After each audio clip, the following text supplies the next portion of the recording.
ต้องนักร้องเสียงอมตาครับแสงจันทร์ขันหล่อคนกลมเวลาตากลมพอกลมถ้าเราไปน้องเสียงม้วนพอ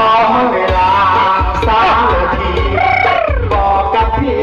ตรงไปตรงมาลูกพ่อแปดสั้นครับ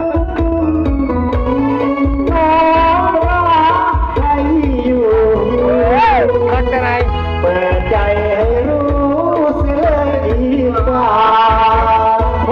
วงมาลัยไม่น่าท้อที่รอเวลา